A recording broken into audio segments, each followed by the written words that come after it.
സാഹിത്യകാരന്മാർ പൊതുവെ ഇങ്ങനെ ഒരു ശൈലി ഉപയോഗിക്കുന്നത് അവർ പറയാൻ പോകുന്ന ആശയത്തിന്റെ ഗാംഭീര്യത്തെ കുറിച്ച് പറയുവാനാണ്. അതുകൊണ്ടാണ് അല്ലാഹു സുബ്ഹാനഹു വ തആല അവന്റെ അടിമകളോട് സംസാരിക്കുമ്പോൾ ചില ആശയങ്ങൾ സംവദിക്കുമ്പോൾ സാഹിത്യകാരന്മാർ പ്രയോഗിച്ച ഉപമയുടെ ശൈലി സൂചിപ്പിക്കാറുള്ളത്.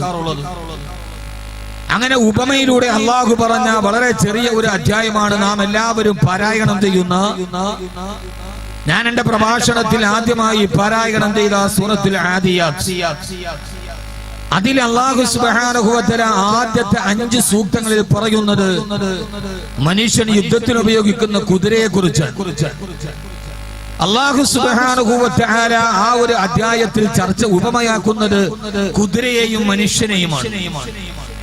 ഒന്ന് പഞ്ചേന്ദ്രിയ പരിജ്ഞാനം കൊണ്ട് അഗ്രഗണ്യനായ മനുഷ്യനെയും വികാരങ്ങളെ വ്യത്യസ്തമായി തരംതിരിക്കാൻ കഴിയാത്ത കുതിരയെയും അല്ലാഹു സുബ്ഹാനഹു വ തആല പരസ്പരം താരതമ്യം ചെയ്യുകയാണ്. എന്തുകൊണ്ടാണ് അല്ലാഹു അങ്ങനെ ഒരു താരതമ്യം ചെയ്യുന്നത്? ഇവിടെ വളരെ പ്രധാനപ്പെട്ട ഒരു പ്രമേയം, അല്ലാഹു മനുഷ്യന്റെ കണ്ണു തുറപ്പിക്കാൻ കഴിയുന്ന രീതിയിൽ, അവന്റെ ഹൃദയത്തെ തുറക്കാൻ കഴിയുന്ന രീതിയിൽ അല്ലാഹു ഒരു ചെറിയ സൂക്തത്തിലൂടെ നമ്മോട് പറയുന്നത് വലിയ ഒരു ആശയമാണ്. എന്താണ് അല്ലാഹു പറയുന്നത്? സൂറത്തുൽ ആദിയാത്ത് കുതിരയെ കുറിച്ചാണ് പറയുന്നത്. എന്താണ് കുതിര? ഈ സൂറത്തുൽ ആദിയാത്ത് അവതരിക്കപ്പെട്ടപ്പോ ആദരവായ പ്രവാചകൻ നബി മുഹമ്മദ് മുസ്തഫ സല്ലല്ലാഹു അലൈഹി വസല്ലമയോട് സഹാബത്ത് ചോദിച്ചു, നബിയെ, എന്തിനാണ് കുതിരയെ കുറിച്ച് പറയാൻ അല്ലാഹു 5 ആയത്ത് പ്രയോഗിച്ചത്? കുതിരയ്ക്ക് എന്താണ് ശ്രേഷ്ഠത നബിയെ? ഹബീബായ റസൂലുള്ളാഹി സ്വല്ലല്ലാഹു അലൈഹി വസല്ലമയുടെ മറുപടി, കുതിരയ്ക്ക് ശ്രേഷ്ഠതയുണ്ട്. അൽ ഖൈലു മഅഖൂദുൻ ബിനവാസിഹൽ ഖൈർ. കുതിര അതിന്റെ നെറ്റിയിൽ ധാരാളം നന്മകളെ ചേർത്തു വെച്ച മൃഗമാണ് എന്ന് ഷഫീഉനാ റസൂലുള്ളാഹി സ്വല്ലല്ലാഹു അലൈഹി വസല്ലമ അല്ലാഹുവിന്റെ ദീനിന്റെ പ്രബോധനത്തിന് വേണ്ടി രക്തസാക്ഷികളെയും വഹിച്ചുകൊണ്ട് തന്റെ ജീവനെ തൃണവൽക്കരിച്ച് പടക്കളത്തിലേക്ക് ഇറങ്ങിയ ഏറ്റവും സമർപ്പണ ബോധത്തിന്റെ നൂതനമായ അധ്യായമാണ് കുതിര. അൽ ഖൈലു മഅഖൂദുൻ ബിനവാസിഹൽ ഖൈർ. കുതിരയുടെ നെറ്റിത്തടത്തിൽ ധാരാളം നന്മകളുണ്ട് എന്ന് റസൂലുള്ളാഹി സ്വല്ലല്ലാഹു അലൈഹി വസല്ലം. അങ്ങനെ അല്ലാഹുവിന്റെ പ്രവാചകൻ നന്മകളുണ്ട് എന്ന് പറഞ്ഞ കുതിരയെ കുറിച്ചാണ് അല്ലാഹു പറയുന്നത്. വൽ ആദിയാതി ലബ്ഹാ ഫൽ മുരിയാതി ഖദ്ഹാ ഫൽ മുഗീറാതി സുബ്ഹാ ഫഅഥറന ബിഹി നഖഅൻ ഫവസത്ന ബിഹി ജംആ. അല്ലാഹുവിന്റെ ഖുർആൻ പറയുന്ന, രാവിലെ പ്രഭാതം പൊട്ടിവിടരുമ്പോ തന്റെ യജമാനനെ തന്റെ പുറത്തു വഹിച്ച് പടവാളുകൾ അതിന്റെ വായ്ത്തലകൾ മിന്നിത്തിളങ്ങുന്ന പടക്കളത്തിലേക്ക് തന്റെ യജമാനനെയും വഹിച്ച് തന്റെ ജീവനെ പോലും തൃണവൽക്കരിച്ചുകൊണ്ട് പാഞ്ഞു പോകുമ്പോ കുതിരപ്പുളമ്പടികൾ കരിങ്കല്ലിൽ തട്ടിയിട്ട് തലകയിൽ തട്ടിയിട്ട് തീപ്പൊരിച്ചു തരുന്ന കുതിരകളെ തന്നെയാണ് സത്യം. അല്ലാഹു പറയുന്ന ഈ ആയത്തിന്റെ അർത്ഥം അങ്ങനെയാണ്. ആരാണ് കുതിര? രാവിലെ യുദ്ധം നടക്കുമെന്നറിയാം.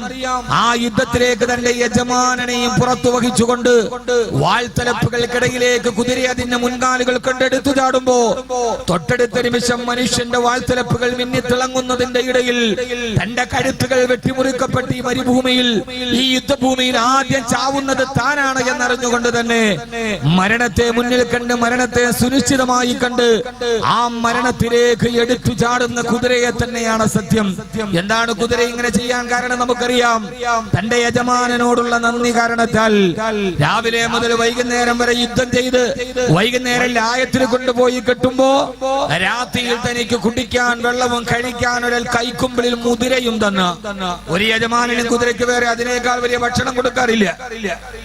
അല്ലാഹുവിന്റെ ഖുർആൻ പറയുന്നു, രാപ്പകലുകളോളം യുദ്ധം ചെയ്ത് ക്ഷീണിച്ചു കഴിയുമ്പോ വൈകുന്നേരം ക്ഷയിക്കാൻ നേരത്ത് ഒരൽപ്പം വെള്ളവും കുടിക്കാൻ ഒരൽപ്പം മുതിരയും തനിക്ക് തന്ന് രാത്രിയിൽ തനിക്ക് വിശപ്പടക്കി തരികയും രാത്രിയിൽ സ്വച്ഛന്തമായി കിടന്നുറങ്ങാൻ ഒരു തണലൊരുക്കി തരികയും ചെയ്ത യജമാനനോടുള്ള നന്ദി കാരണത്താൽ രാവിലെ ചാടിയെടുന്നേറ്റ് ആ യജമാനനോടുള്ള തലേ ദിവസം രാത്രിയിൽ ഭക്ഷണവും വെള്ളവും തന്ന യജമാനനോടുള്ള നന്ദി കാണിക്കാൻ ആ യജമാനന് വേണ്ടി സ്വന്തം ജീവിതം തന്നെ സമർപ്പിച്ച് യുദ്ധക്കളത്തിലേക്ക് കുതിച്ചു പായുന്ന കാൽ തിളമ്പുകൾ പോയി പാറക്കല്ലിൽ തട്ടുമ്പോ തീ ചിതറിത്തെറിപ്പിച്ചുകൊണ്ട് കടന്നു പോകുന്ന കുതിരയെ തന്നെയാണ് സത്യം. അല്ലാഹു പറയുകയാണ്, ഈ കുതിരയെ യജമാനനോട് നന്ദി കാണിക്കുന്ന ഈ കുതിരയെ തന്നെയാണ് സത്യം.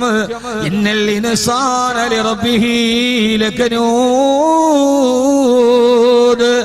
അല്ലാഹുവിന്റെ ഖുർആൻ പറയുകയാ, ഒരു കുതിരയ്ക്ക് യജമാനൻ യജമാനോട് ഇത്രയേറെ നന്ദിയുണ്ടെങ്കിൽ ഈ യജമാനോട് ഏറ്റവും നന്ദി കാണിക്കേണ്ട ജീവിവർഗമായ മനുഷ്യനുണ്ടല്ലോ, ആ മനുഷ്യൻ ഇന്നൽ ഇൻസാന ലിറബ്ബിഹി ലകനൂദ്, അവനവന്റെ യജമാനോട് ഏറ്റവും കൂടുതൽ നന്ദികേട് കാണിക്കുന്നവനാ. അല്ലാഹു സുബ്ഹാനഹു വ തആല അവന്റെ വിശുദ്ധമായ ഖുർആനിലൂടെ മനുഷ്യനോട് ചോദിക്കുകയാണ്, മനുഷ്യ, ഒരു രാത്രിയിലെ ഭക്ഷണവും കിടപ്പാടവും കൊടുത്ത് യജമാനനോട് കുതിര ഇത്രയേറെ നന്ദി കാണിക്കുന്നുവെങ്കിൽ, ഒരു രാത്രി മാത്രമല്ല, ഒരു പകല് മാത്രമല്ല, ഒരു ജന്മം മാത്രമല്ല, ജന്മജന്മാന്തരങ്ങളോളം നിനക്ക് ആവശ്യമായ അനുഗ്രഹങ്ങൾ ചെയ്തു തന്ന നീ ചോദിക്കാതെ തന്നെ നിനക്കെല്ലാം വാരിക്കോരിത്തുന്ന നിന്റെ അല്ലാഹുവുണ്ടല്ലോ, ആ റബ്ബിനോട് നീ നന്ദി കാണിക്കാറുണ്ടോ? ഇന്നൽ ഇൻസാന ലിറബ്ബിഹി ലകനൂദ്. അല്ലാഹു പറയാണ്, ലോകത്തിന് നന്ദികേടിന്റെ പര്യായം മനുഷ്യൻ മാത്രമാണ്. മനുഷ്യനല്ലാത്ത ലോകത്തുള്ള സർവ്വജീവജാലങ്ങളും അല്ലാഹുവിനോട് നന്ദി കാണിക്കുന്നവരാ. അല്ലാഹു മനുഷ്യന് ചെയ്തു പോലെയുള്ള അനുഗ്രഹങ്ങൾ അവയ്ക്ക് അല്ലാഹു കൊടുത്തിട്ടില്ല താനും. അല്ലാഹു മനുഷ്യനോട് മാത്രമാണ് പറഞ്ഞത്, മനുഷ്യ വൈന തഅദ്ദു നിഅമത്തല്ലാഹി ലാ തുഹ്സുഹാ. അല്ലാഹു നിനക്ക് തന്ന അനുഗ്രഹങ്ങളെ എണ്ണി തിട്ടപ്പെടുത്താൻ സാധ്യമല്ല. അത്രത്തോളം അനുഗ്രഹം അല്ലാഹു മറ്റുള്ളവയ്ക്ക് കൊടുത്തിട്ടില്ല. എന്നിട്ട് പോലും എപ്പോഴും അല്ലാഹുവിനോട് അവരെ നന്ദി കാണിക്കുന്നവരാണ്. അലം തറ അന്നല്ലാഹ യസ്ജുദു ലഹു മാ ഫിസ് സമാവാതി വമൻ ഫിൽ അർദ് വശംസു വൽ ഖമറു വൻ നുജൂമു വൽ ജിബാലു വശജറു വദ്ദവാബു വകസീറും മിനന്നാസ്. അല്ലാഹു പറയുകയാണ്, അലം തറാവോ നബി, അങ്ങ് കാണുന്നില്ലയോ, അങ്ങ് കാണുന്നില്ലയോ നബിയേ, അന്നല്ലാഹ യസ്ജുദു ലഹു മാ ഫിസ് സമാവാതി വമൻ ഫിൽ അർദ്. ആകാശഭൂമികളുടെ ഇടയിലേതൊക്കെ സർവ്വചരാചരങ്ങളും അല്ലാഹുവിന് സുജൂദ് ചെയ്യുന്നവരാ. ഏത് ചരാചരങ്ങളും പടച്ചറപ്പിന് സുജൂദ് ചെയ്യുന്നവരാ. ആകാശഭൂമികളുടെ ഇടയിലുള്ളവയെല്ലാം പടച്ചറപ്പിന് ദിക്ർ ചെയ്യുന്നുണ്ട്. കാരണം അല്ലാഹുവെ സൃഷ്ടിച്ചത് അതിനു വേണ്ടിയാണല്ലോ. വമാ ഖലഖന السماء والأرض وما بينهما لاعبين. ആകാശഭൂമികളെയും അതിനിടയുള്ളതിനെയും ഞാൻ സൃഷ്ടിച്ചത് വിനോദത്തിനല്ല, എല്ലാം അല്ലാഹുവിന്റെ തസ്ബീഹിനാണ്. വഇൻ മിൻ ശൈഇൻ ഇല്ലാ യുസബ്ബിഹു ബിഹംദിഹി. ലോകത്തുള്ള സർവ്വചരാചരങ്ങളും ഗോചരങ്ങളും അഗോചരങ്ങളുമായ എല്ലാ പടച്ചറപ്പിനോട് തസ്ബീഹ് ചെയ്തുകൊണ്ടിരിക്കുകയാ. ആരൊക്കെ എന്നറിയോ നബിയേ?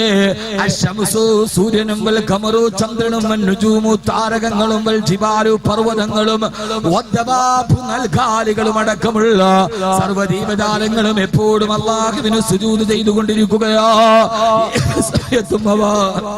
അല്ലാഹുവിനോട് അവൻ ചെയ്തു കൊടുത്ത അനുഗ്രഹത്തിന് നന്ദി കാണിക്കുന്നവരാ. അതുകൊണ്ടാണ് ആദരവായ പ്രവാചകൻ നബി മുഹമ്മദ് മുസ്തഫ സല്ലല്ലാഹു അലൈഹി വസല്ലം ഒരു ദിവസം പറഞ്ഞു, പത്ര സഹാബ ലാ തഖ്തുലുൽ ലഫാദിയ, നിങ്ങൾ ആരും തവളകളെ കൊന്നുകളയരുതേ. ഈ മഴക്കാലമാകുമ്പോ പാടത്ത് നാം കാണുന്ന അരോചകമായ ശബ്ദം പുറപ്പെടുവിക്കുന്നതെന്ന് കരുതി നിങ്ങൾ കൊന്നുകളയുന്ന തവളകളുണ്ടല്ലോ. ലാ തഖ്തുലുൽ ലഫാദിയ, തവളകളെ നിങ്ങൾ കൊന്നുകളയരുതേ. കാരണം ഫഇന്നലഹാ ദിക്റുല്ലാഹ്, ആ തവളകളുടെ ശബ്ദം അവ അല്ലാഹുവിനെ ദിക്ർ ചെയ്യുന്നതാണ്. ആ ശബ്ദം അവയുടെ അരോചകമായ ശബ്ദമല്ല. അല്ലാഹുവിന്റെ അനുഗ്രഹങ്ങൾ ആസ്വദിച്ചുകൊണ്ട് ഭൂമിയിൽ താമസിക്കുമ്പോ അവര് പടച്ചറപ്പിനോട് ദിക്ർ ചെയ്യുന്നതാണ്. ഞാൻ പറഞ്ഞു വന്നതിന്റെ സാരാംശം എന്തെന്നറിയോ? തവള ദിക്ർ ചെയ്യുന്നുണ്ട്, നക്ഷത്രങ്ങൾ തസ്ബീഹ് ചെയ്യുന്നുണ്ട്, ഈ സൂര്യൻ അല്ലാഹുവിനെ അനുസരിക്കുന്നുണ്ട്. വശംസു തജ്രീ ലിമുസ്തഖറിൻ ലഹാ ദാലിക തഖദീറുൽ അസീസിൽ അലീം. സൂര്യൻ അല്ലാഹു പറന്ന വഴിയിലൂടെ സഞ്ചരിക്കുന്നത് സൂര്യന്റെ തസ്ബീഹാണ്. പക്ഷേ അല്ലാഹുവിനോട് തസ്ബീഹ് ചെയ്യാത്ത, പടച്ചറപ്പിനോട് നന്ദി കാണിക്കാത്ത, പടച്ചറപ്പിനെ തിരിച്ചറിയാത്ത, അല്ലാഹു ആരെന്നറിയാത്ത ഒരേ ഒരു വർഗമേ ലോകത്തുള്ളൂ. അത് മറ്റാരുമല്ല, അല്ലാഹുവിന്റെ മലക്കുകളെ തിരിച്ചറിഞ്ഞിട്ടുണ്ട്. യുസബ്ബിഹൂന ലൈല വന്നഹാറ ലാ യഫ്തുറൂൻ. രാപ്പകലുകളെ ക്ഷീണമറിയാതെ അവർ അല്ലാഹുക്ക് തസ്ബീഹ് ചെയ്യുന്നത് റബ്ബിനെ അറിഞ്ഞതുകൊണ്ട്. പടച്ചറപ്പിനെ അറിയാത്തവരെ ഒരു വർഗമേ ഉള്ളൂ, അത് മറ്റാരുമല്ല. ഇന്നൽ ഇൻസാന ലിറബ്ബിഹി ലകനൂദ്. ഈ മനുഷ്യൻ അല്ലാഹുവിനോട് നന്ദികേട് കാണിക്കുന്നവനാ. എന്നാൽ പടച്ചറപ്പ് മനുഷ്യന് ചെയ്തതുപോലെ അനുഗ്രഹം ഇതേവരെ അല്ലാഹു ഒരാൾക്കും ചെയ്തു കൊടുത്തിട്ടില്ല. എന്റെ പ്രിയപ്പെട്ട സഹോദരങ്ങളെ, അല്ലാഹു നമുക്ക് ചെയ്ത അനുഗ്രഹത്തെ കുറിച്ച് നമ്മൾ ചിന്തിക്കാറുണ്ടോ? പലപ്പോഴും ഞാൻ ആവർത്തിച്ച് പറയാറുള്ളത് പോലെ അല്ലാഹു ചോദിക്കാറുണ്ട്, മനുഷ്യ നിനക്കെന്ത് പറ്റിപ്പോയി? അയ്യുഹൽ ഇൻസാനു മാ റബ്ബക മാ ഗറക ബിറബ്ബികൽ കരീം അല്ലദീ ഖലഖക ഫസവ്വാക ഫഅദലക ഫീ സൂറത്തിൻ മാ ശാഅ റക്കബക. കേൾക്കുന്നില്ലേ നിങ്ങൾ ഖുർആനിലൂടെ? അറിയുന്നില്ലേ നിങ്ങൾ ഖുർആനിലൂടെ? എല്ലാ അനുഗ്രഹങ്ങളും വാരിക്കോരി തന്നിട്ട് റബ്ബ് വിളിച്ചു ചോദിക്കുകയാ, യാ അയ്യുഹൽ ഇൻസാൻ, മനുഷ്യ നിനക്കെന്ത് പറ്റിപ്പോയി? മനുഷ്യ നീ തെമ്മാടിയായടന്തേ? മനുഷ്യ നീ എന്നെ മറന്നു കളഞ്ഞതന്റെ? മനുഷ്യ നീ എന്നെ അറിയാതെ പോയതന്റെ?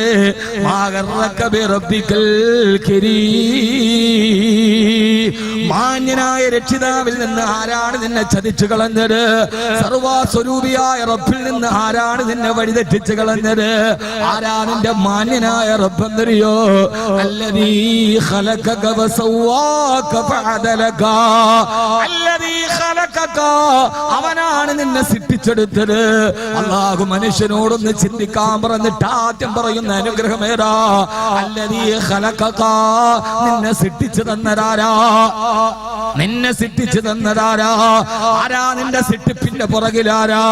നീ വിളിച്ചു കൂവുന്ന മനുഷ്യ ദൈവങ്ങളാണോ? നീ പാടിപ്പുകഴ്ത്തുന്ന അവതാരങ്ങളാണോ? ആരാണ് നിന്നെ സൃഷ്ടിച്ചത് മനുഷ്യ? ഈ കാണുന്ന രൂപത്തിലും ഭാവത്തിലും സൗന്ദര്യത്തിലും ഈ സൗന്ദര്യത്തിലും ആരോഗ്യത്തിലും ആരാണ് നിന്നെ സൃഷ്ടിച്ചതാരാ? അത് നീ വിളിച്ചു പറയുന്ന മനുഷ്യാവതാരമാണോ? അല്ല അല്ല. ഏത് അവതാരങ്ങളാണെങ്കിലും ഏത് വിഭൂതികളുടെ സൃഷ്ടികളാണെങ്കിലും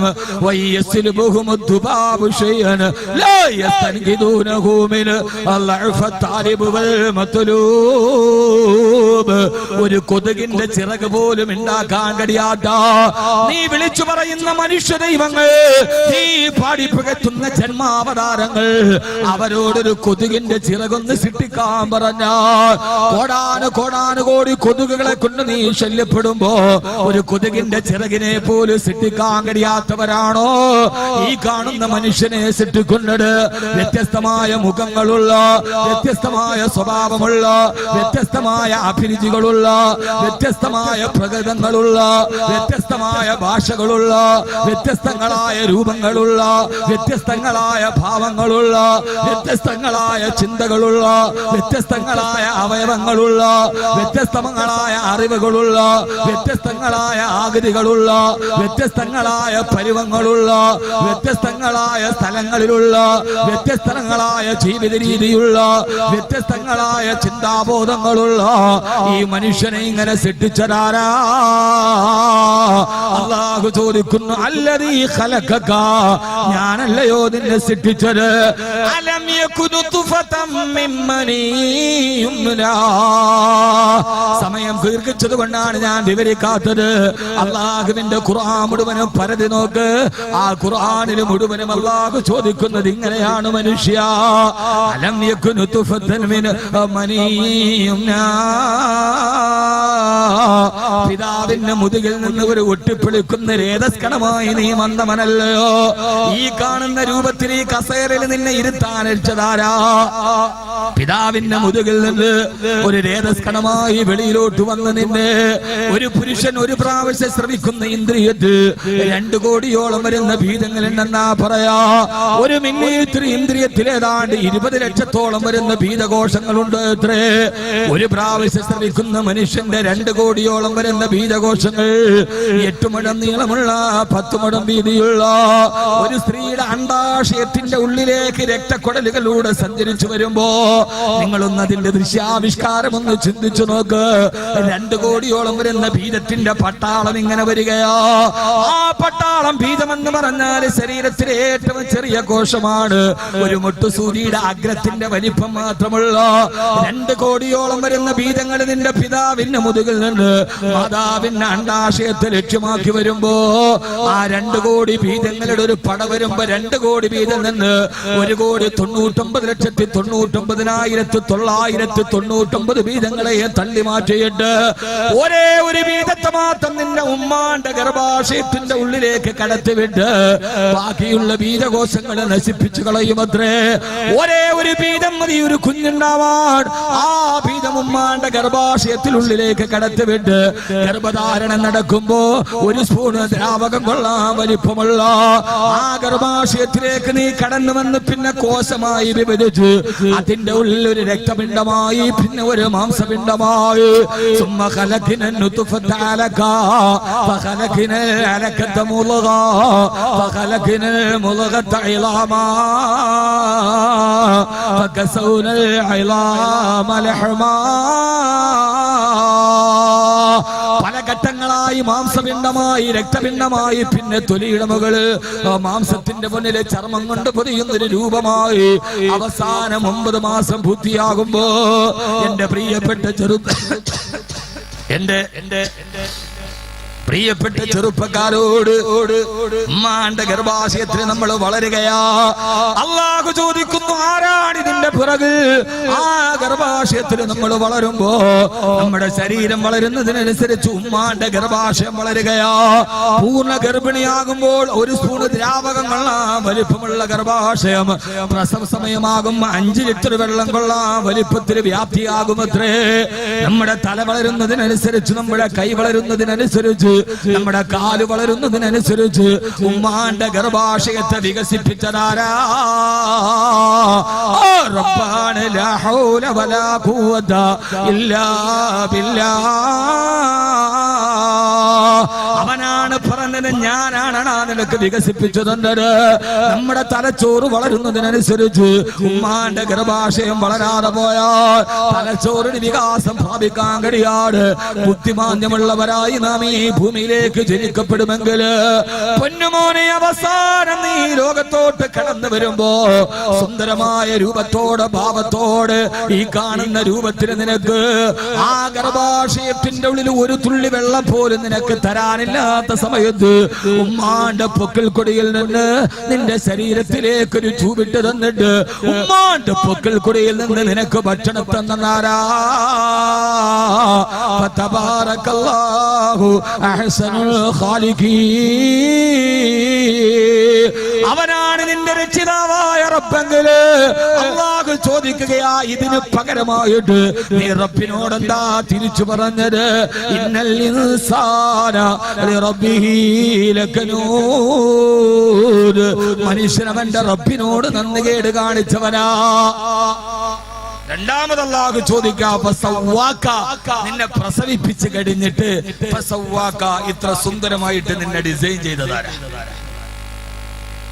ആരാ ഡിസൈൻ ചെയ്തത്? കണ്ണ് വെക്കേണ്ട അടുത്ത് കണ്ണ്, മൂക്ക് വേണ്ട അടുത്ത് മൂക്ക്, പുരികം, വായ, കൈ. ഇത്ര സുന്ദരമായി നിന്നെ ഡിസൈൻ ചെയ്ത ഡിസൈനർ ആരാ? സൂപ്പർ ഡിസൈനർ ആരാ? ലഖദ് ഖലഖനൽ ഇൻസാന ഫീ അഹ്സനി തഖ്വീം. ഏറ്റവും നല്ല സൂപ്പർ ഡിസൈനായി നിന്നെ ഈ രീതിയിൽ കാണിച്ചു തന്നത് ഫസവ്വാക, ഞാനാണ്. മനസ്സിലാവുന്നുണ്ടോ? മനസ്സിലാവണില്ല? നാട്ടുവർത്താനം പറയാനുള്ള സമയമില്ല. ചുമ്മാ നമ്മൾ അങ്ങനെ പാടിപ്പടിഞ്ഞെടുത്തിട്ടില്ല. അള്ളാഹനെ മനസ്സിലാക്കണം.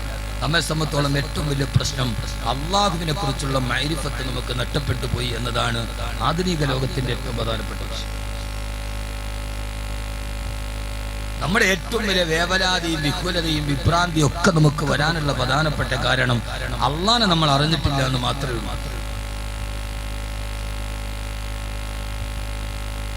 ഇവിടെ ഒന്നും സംഭവിക്കാൻ പോലെ എന്ത് സംഭവിക്കാൻ പോവുകയാണ്? ആരധികാരത്തിൽ വരട്ടെ, പോവട്ടെ, തളരട്ടെ, തളരാതിരിക്കട്ടെ, ഇനി ആര് ജയിക്കട്ടെ, ജയിക്കാതിരിക്കട്ടെ, നമ്മുടെ വിഷയമല്ല. അതൊക്കെ നമ്മുടെ ബാഹ്യമായ വിഷയങ്ങളാണ്. ഒരാൾ അധികാരത്തിൽ വരുന്നതോ അധികാരത്തിൽ നിന്ന് നിഷ്കാസിതരാകുന്നതോ ഒരാൾ ജയിക്കുന്നതോ തോക്കുന്നതോ ഇതൊന്നും ഇല്ല. അത് നമ്മുടെ ഒരു വിഷയമല്ല. നമ്മളതോത്തിട്ട് പരിഭ്രാന്തിപ്പെടേണ്ട കാര്യമില്ല. നമ്മളതോത്തിട്ട് വീരവാദം ഉറക്കേണ്ടതില്ല. നമ്മളെ സംബന്ധിച്ചോളം അള്ളാഹുവിനെ അറിയുന്ന അടിമകളാവുക എന്നടുത്താണ് നമ്മുടെ ക്വാളിഫിക്കേഷൻ. അത് നമ്മുടെ നാട്ടിലും നമ്മുടെ വീട്ടിലും നമ്മുടെ കുടുംബത്തിലും ഒക്കെ ആകുമ്പോൾ നമ്മൾ പ്യുവർ മുസ്ലിമീങ്ങളായി അപ്പൊ പിന്നെ വക്കാന ഹഖൻ അലൈനാ നസ്റുൽ മുഅ്മിനീൻ, നമ്മളെ സഹായിക്കൽ അള്ളാഹു ബാധ്യതയായിട്ട് ഏറ്റെടുത്തതാണ്. നമ്മൾ മുഅ്മിനായാൽ എന്താ മുഅ്മിന്?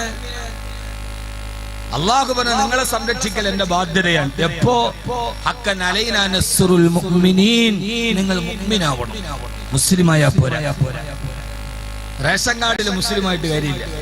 റേഷൻ കാർഡ് മുസ്ലിമാണ്.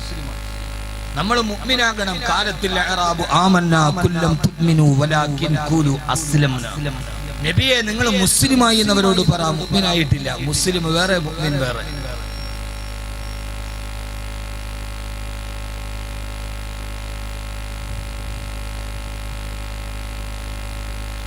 അപ്പൊ പിന്നെ എന്താ ഇവിടെ പ്രശ്നം? ഏകനായ അല്ലാഹുവിനെ തിരിച്ചറിയുക. ആ ഭാഗത്താണ് നമ്മൾ നിലനിൽക്കുന്നത്. അള്ളാഹു നമ്മുടെ കൂടെയുണ്ടോ? ഉണ്ട്. മഹാനായ സഹാബി പറയുന്നുണ്ട്, പ്രബോധനം നടത്താൻ വേണ്ടി പ്രവാചകൻ സല്ലല്ലാഹു അലൈഹി വസല്ലം ഞങ്ങളെ ബഹ്റൈനിലേക്ക് പറഞ്ഞു വിട്ടു. ഞങ്ങളെല്ലാവരും പോയപ്പോ കടപ്പുറത്തെത്തി.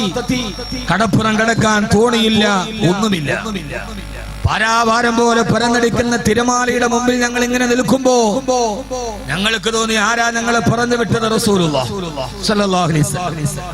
ആർക്കു വേണ്ടി? അല്ലാഹുവിനെ ദഅവത്ത് ചെയ്യാനാണ് ഞങ്ങളെ പറഞ്ഞു വിട്ടത്. പിന്നെ തിരമാലകൾ കണ്ടിട്ട് ഞങ്ങൾ എന്തിനു ഭയക്കണം? ഞങ്ങളാ തിരമാലകളുടെ മുകളിൽ ഇറങ്ങി ഞങ്ങൾ വുളൂ ചെയ്തു. 2 റക്അത്ത് കടപ്പുറത്ത് നിസ്കരിച്ചു. ഏകനായ അല്ലാഹുവിലേക്ക് കൈയൊത്തി ദുആ ചെയ്തു. എന്നിട്ടൊരു ദിക്ർ പറഞ്ഞു, യാ അലീമു യാ ഹലീം, യാ അലീമു യാ ഹലീം എന്ന് ഞങ്ങൾ മനസ്സിരുത്തി അല്ലാഹുവിനോട് പറഞ്ഞിട്ട് കണ്ണു തുറന്നപ്പോ വനഹ്നു ഫീ ബഹ്റൈൻ, ഞങ്ങൾ ബഹ്റൈനിൽ എത്തിയിട്ടുണ്ടായി. കണ്ണു തുറന്നപ്പോ ഞങ്ങൾ കടല് കടന്ന് ബഹ്റൈനിൽ എത്തിയിട്ടുണ്ടായിരുന്നു എന്ന് അസ്ഹാബുൻ നബിയിൽ മുസ്തഫ. ഉറക്കപ്പറ, ഇത് നല്ല മുഅ്മിനീങ്ങൾ. ഇപ്പൊ നമ്മള് മുസ്ലിം തന്നെ ആയിട്ടില്ല. വലാകിൻ ഖൂലു അസ്ലംനാ എന്ന് അവരോട് പറഞ്ഞു. നമ്മള് മുസ്ലിം തന്നെ ആയിട്ടില്ല. പിന്നെ ഇപ്പൊ നമ്മളെങ്ങനെ മുഅ്മിനാവുക?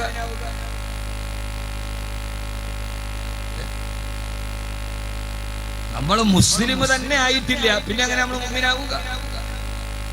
കുട്ടി ചോദിച്ചാൽ വാപ്പ മൂത്രം വെച്ചാൽ കടുവാറില്ല, പിന്നെ എങ്ങനെ പള്ളിയിൽ പോവാന്ന് ചോദിച്ചാൽ? ആദരവായ പ്രവാചകൻ നബി മുഹമ്മദ് മുസ്തഫ, ആദരവായ പ്രവാചകൻ നബി മുഹമ്മദ് മുസ്തഫ സല്ലല്ലാഹു അലൈഹി വസല്ലമ നമ്മുടെ ഹൃദയത്തിലേക്ക് അല്ലാഹുവിന്റെ മഅരിഫത്ത് വരുമ്പോഴാണ് നാം നമ്മുടെ ജീവിതത്തിൽ, നമ്മുടെ നാട്ടിൽ, നമ്മുടെ കുടുംബത്തിൽ ബറക്കത്ത് ഉണ്ടാവുക. അല്ലാഹു ചോദിക്കുന്നു, ഈ കാണുന്ന രീതിയിൽ നിന്നെ ഞാൻ സൂപ്പറായി ഡിസൈൻ ചെയ്തതാരാ? നിനക്ക് കണ്ണ് തന്നതാരാ? കണ്ണിനെ കുറിച്ച് ഞാൻ പറഞ്ഞില്ലേ ബദരിയിൽ വന്നപ്പോ? കേട്ടില്ലേ? കണ്ണിനെ കുറിച്ച് പറഞ്ഞത് കേട്ടില്ലേ? ബദരിയിൽ സമയം കിട്ടിയില്ല, എന്നാലും അൽഹംദുലില്ലാഹ് നല്ല സദസ്സായിരുന്നു. കഴിഞ്ഞ വർഷം നമ്മൾ ഇവിടെയാണ് ഈ സ്ഥലത്ത് തന്നെ നമ്മുടെ സനത് കിടന്നു. മാഷാ.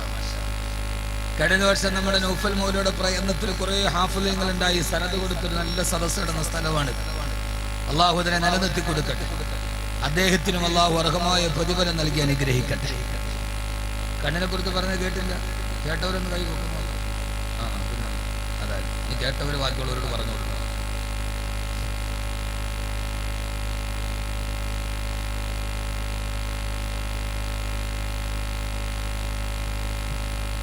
അള്ളാഹു ചോദിക്കുകയാണ്, നിനക്ക് ഞാൻ 2 കണ്ണുകൾ നിനക്ക് ഞാൻ ഇത്രയും നന്നായി നിന്നെ രൂപകൽപ്പന ചെയ്തതാരാ? ഇത്രയും വലിയ സൗന്ദര്യം തന്നതാരാ? ഒരു മനുഷ്യന്റെ ഏറ്റവും പ്രധാനപ്പെട്ട ഡിസൈൻ ഏതാ? അവന്റെ ഏറ്റവും വലിയ സൗന്ദര്യം അവന്റെ കണ്ണാണ്.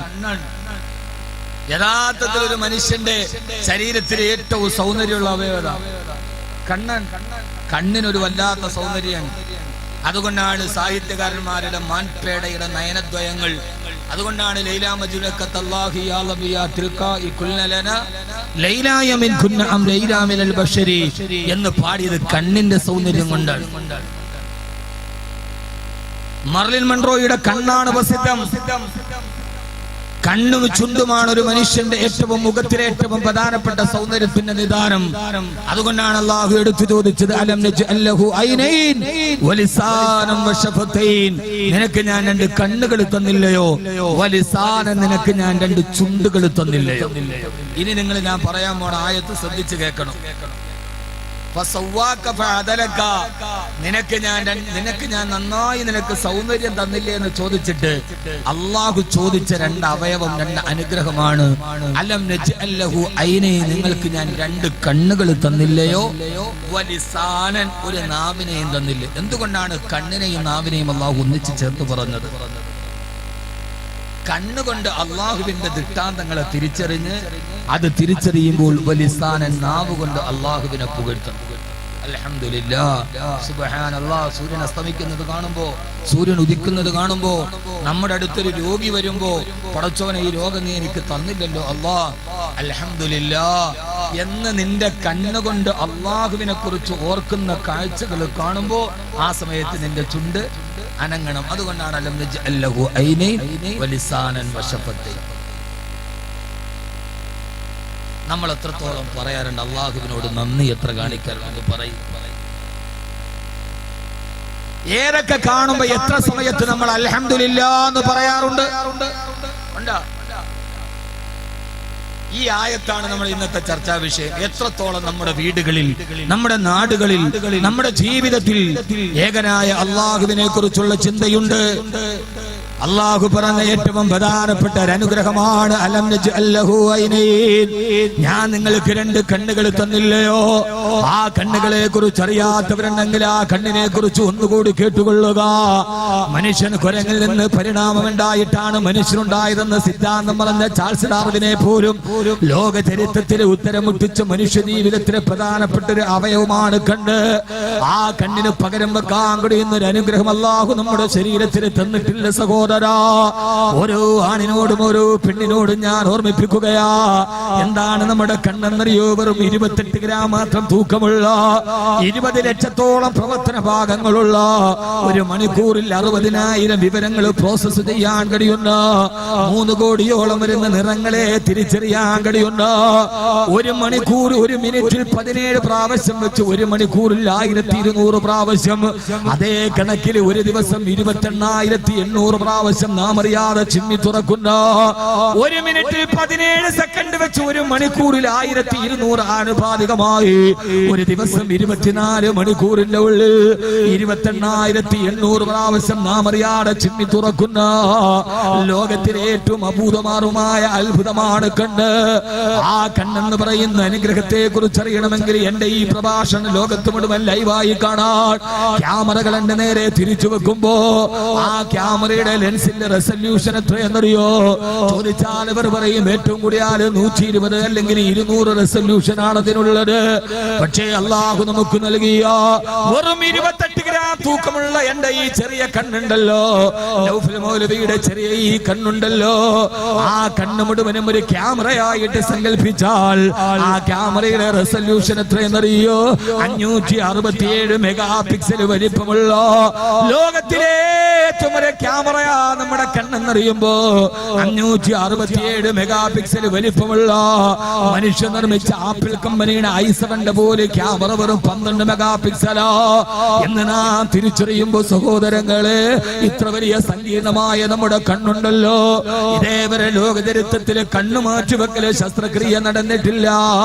കാരണം എന്തെന്നറിയോ? നേത്രദാനം എന്നൊക്കെ പറഞ്ഞാലും അത് വെറും കോർണിയ മാത്രം മാറ്റിവെക്കുന്നൊരാൾ ഇതേവരെ കണ്ണ് മാറ്റിവെക്കാൻ ഡോക്ടർമാരെ മെനക്കെട്ടിട്ടില്ല. കാരണം എന്താ? നമ്മുടെ കണ്ണിന്റെ ഉള്ളിൽ 5 മില്ലിമീറ്റർ മാത്രം വലിപ്പമുള്ള ലക്ഷക്കണക്കിന് പ്രകാശ നാടികൾ അതിന്റെ ഉള്ളിലുണ്ട്. ശസ്ത്രക്രിയ ചെയ്തുകൊണ്ടിരിക്കും അറിയാതെ എങ്ങാനും 5 മില്ലിമീറ്റർ മാത്രം വലിപ്പമുള്ള ആ പ്രകാശ നാടികളിൽ ഒന്നെങ്ങാനും മുറിഞ്ഞു പോയാ പിന്നെ ഒരാൾക്കും തിരിച്ചു കൂട്ടിച്ചേർക്കാൻ സാധ്യമല്ലെന്നിരിക്കെ, അതുകൊണ്ട് റിസ്ക് എടുക്കാൻ ഡോക്ടർമാര് പോലും മടിച്ചു നിൽക്കുമ്പോ എന്റെ പ്രിയപ്പെട്ട സഹോദരങ്ങളെ, അല്ലാഹു ചോദിക്കുകയാണ് അലം നജ്അൽ ലഹു ഐനൈൻ, നിനക്ക് ഞാൻ 2 കണ്ണുകൾ തന്നില്ലയോ? നിനക്ക് ഞാൻ ചുണ്ടുകൾ തന്നില്ലയോ? അതുകൊണ്ട് ഈ കണ്ണ് കണ്ണുകൊണ്ട് അല്ലാഹു നൽകിയ അനുഗ്രഹങ്ങളെ കുറിച്ച് മനസ്സിലാക്കുക. ആ കണ്ണിന്റെ ഉള്ളിൽ ലൈസോസൈം എന്ന് പറയുന്ന ഒരു ഹോർമോൺ ഉണ്ട്. അതുകൊണ്ടാണ് കണ്ണുനീരുണ്ടാവുക.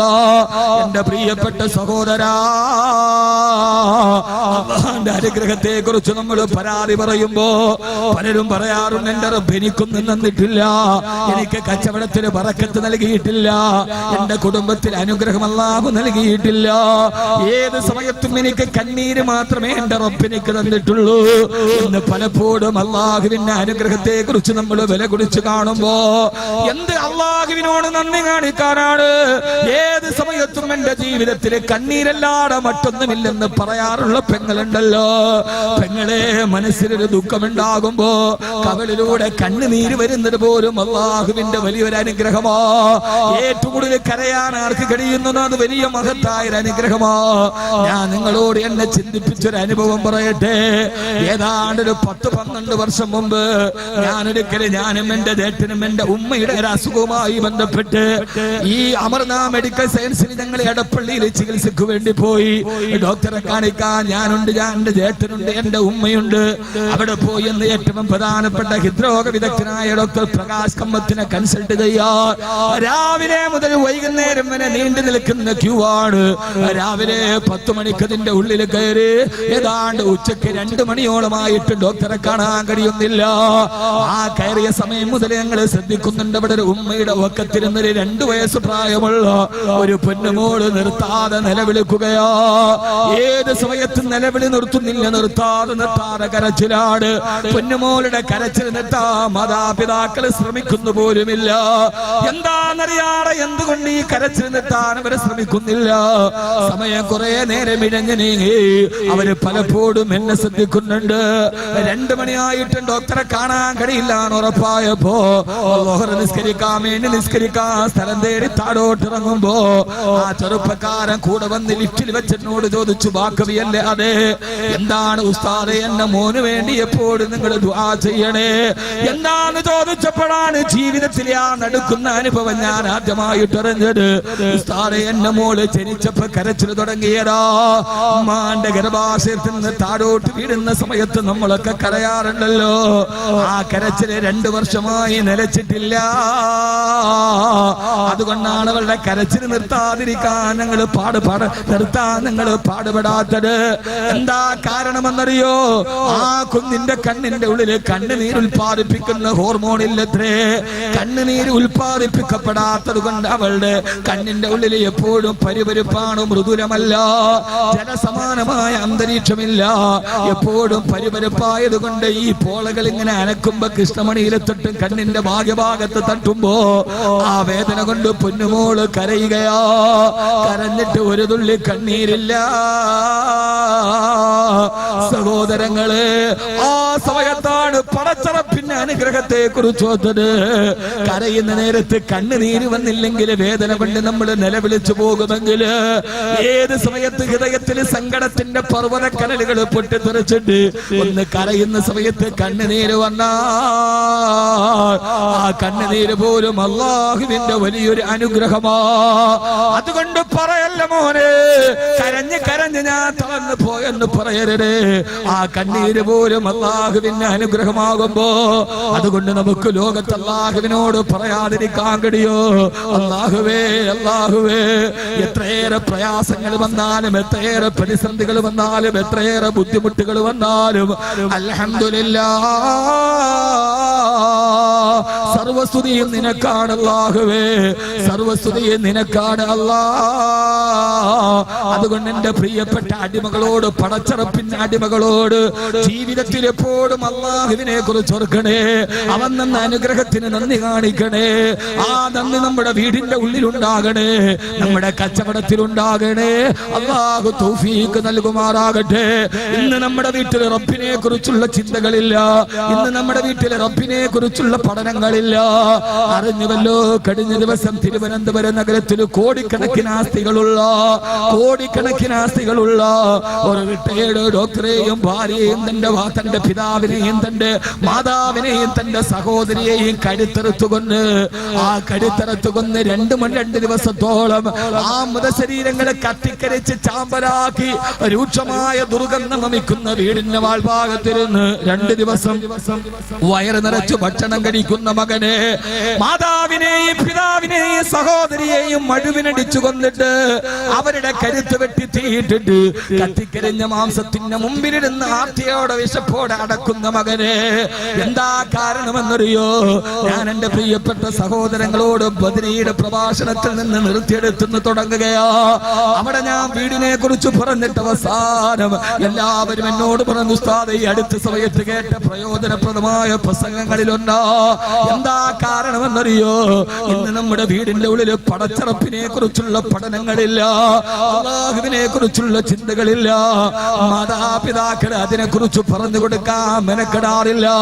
കടൽ കടന്നു വന്ന വിദേശ സംസ്കാരത്തെ കെട്ടിപ്പിടിച്ചും മാറിപ്പണും നമ്മുടെ മക്കളെ ഒരുമാതിരി ഇറച്ചിക്കോടികളെ പോലെ വളർത്തിക്കൊണ്ടു പോകുമ്പോ എന്റെ പ്രിയപ്പെട്ട മുസ്ലിമേ, അല്ലാഹു സുബ്ഹാനഹു വ തആല എപ്പോഴും അവനെ കുറിച്ച് പറയാനാണ് പറഞ്ഞത്. ഏത് പരിമിതി ഉണ്ടാകട്ടെ, നിങ്ങൾക്കറിയുമല്ലോ ആദരവായ പ്രവാചകൻ നബി മുഹമ്മദ് മുസ്തഫ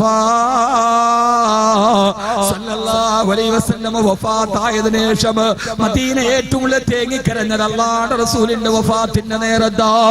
നമ്മുടെ വീടുകളുടെയൊക്കെ അവസ്ഥ എന്താ അതറിയണമെങ്കിൽ അല്ലാഹുവിന്റെ റസൂലിന്റെ വീടിനെ കുറിച്ച് അറിയണം.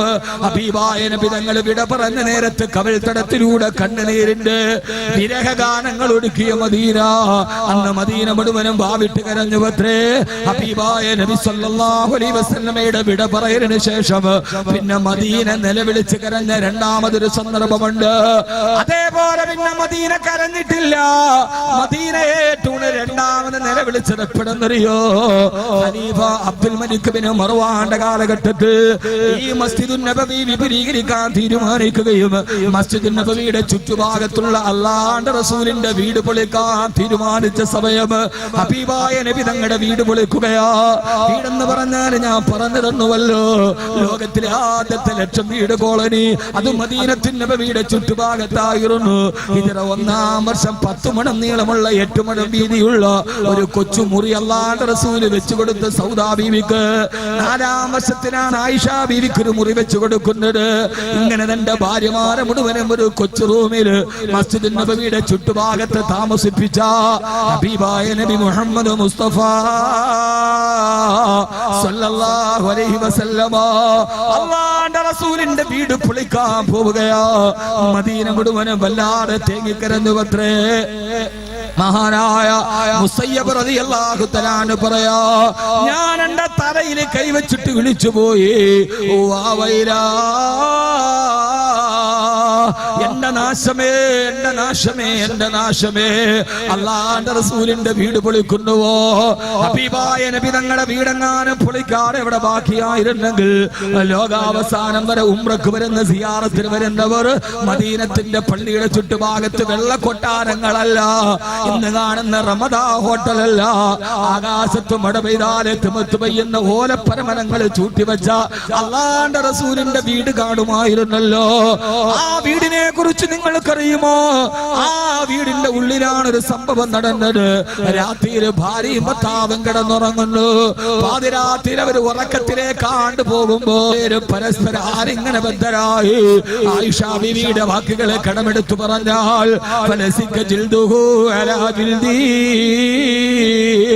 എന്റെയും ഹബീബായ നബി തങ്ങളുടെ ഈ ചർമ്മം തമ്മിൽ പരസ്പരം ചേർന്ന് കിടക്കുന്ന രീതിയിൽ രണ്ടുപേരും കിടന്നുറങ്ങി.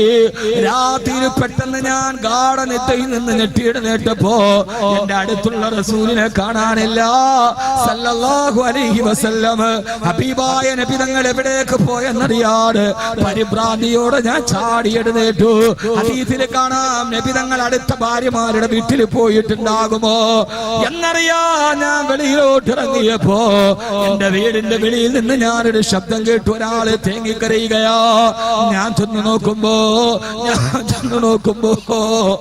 അല്ലാഹുവിന്റെ റസൂൽ മസ്ജിദുൻ നബവിയുടെ ഉള്ളിലിരുന്ന് തേങ്ങിക്കരയുകയാ. എന്റെ പ്രിയപ്പെട്ട ചെറുപ്പക്കാരാ, എന്റെ പ്രിയപ്പെട്ട ഗൃഹനാഥന്മാരെ, പാതിരാ സമയത്ത് ഭാര്യയെയും മക്കളെയും ഉറക്കി കിടത്തിയിട്ട് ഗൃഹനാഥൻ എഴുന്നേറ്റിട്ട് നിസ്കരിച്ചിട്ട് പൊട്ടിക്കരയുകയാ. ആയിഷ ബീവി പറയുന്നു, ഞാൻ ചെന്ന് നോക്കുമ്പോ അല്ലാഹുവിന്റെ റസൂലിന്റെ കാലിങ്ങനെ നീര് വെച്ചിട്ടുണ്ട്. ഞാൻ ചോദിച്ചു, നബിയേ എന്തിനാണ് ഇപ്രകാരം നിർവഹിക്കുന്നതെന്ന് ചോദിച്ചപ്പോ അല്ലാഹുവിന്റെ റസൂല് പറഞ്ഞ മറുപടി, അഫലാ അകൂനു അബ്ദൻ ശകൂറാ, ഞാനൊരു നന്ദിയുള്ള ദാസനാവന്റെ ആയിഷ.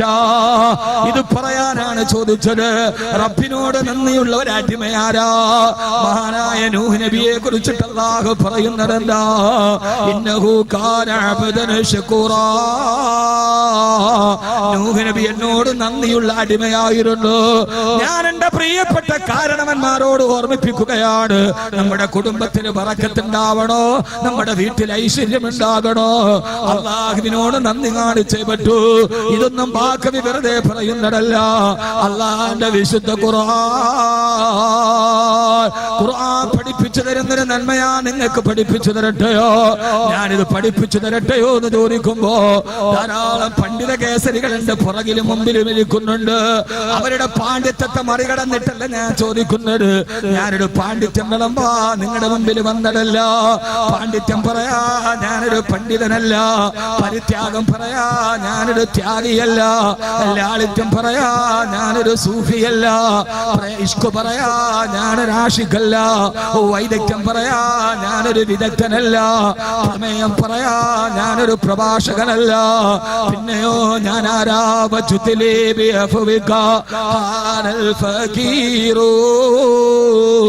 അല്ലാഹുവിന്റെ ദീൻ പറയാൻ വേണ്ടി വന്നൊരു ദരിദ്രൻ മാത്രമാ. ഈ മൂവാറ്റുപുഴയിൽ തടിച്ചുകൂടിയ പ്രിയപ്പെട്ട സഹോദരിമാരെ, നമ്മുടെ വീട്ടിൽ അല്ലാഹുവിന്റെ അനുഗ്രഹം ഉണ്ടാകണോ, പടച്ചറപ്പിന്റെ ബറക്കത്ത് ഉണ്ടാകണോ, നമ്മുടെ മക്കളെ നല്ലവരായി ജീവിക്കണോ, സ്വന്തം മക്കളെ പേടിച്ചിട്ട് കിടന്നുറങ്ങാൻ കഴിയാത്ത രീതിയിൽ നന്ദൻകോട്, തിരുവനന്തപുരത്ത് നന്ദൻകോട് അച്ഛനെയും അമ്മയെയും പെങ്ങളെയും കത്തിക്കരിച്ചത് ഏതോ ഓൺലൈനിൽ കണ്ട ആത്മാവിന് ബലം കൊടുക്കാനാണത്രേ.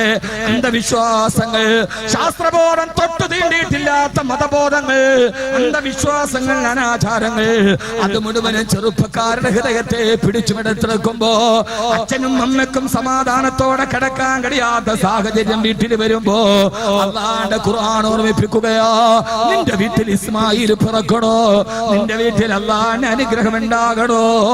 ഇത് വെറുതെയല്ല, ഇത് പറയാനാണ് നിസ്കാരം അല്ലാഹു നമുക്ക് നൽകിയത്. മൂവാറ്റുപുഴ സെൻട്രൽ ജുമാ മസ്ജിദിൽ ഇമാം നൗഫൽ കൗസരിയുടെ ശ്രവണ മധുരമായ ഖുർആൻ പാരായണത്തിൽ ഇശാ നിസ്കാരം നിങ്ങൾ നിർവഹിച്ചല്ലോ. അല്ലാഹു അദ്ദേഹത്തിന്റെ ആഖിറാത്തിനെ നിലനിർത്തി കൊടുക്കട്ടെ. ആ നിസ്കാരം കഴിയുമ്പോ നിസ്കാരത്തിന്റെ അവസാനത്തെ അത്തഹിയാത്തിൽ നമ്മൾ ദുആ ചെയ്യുന്നതേതാ?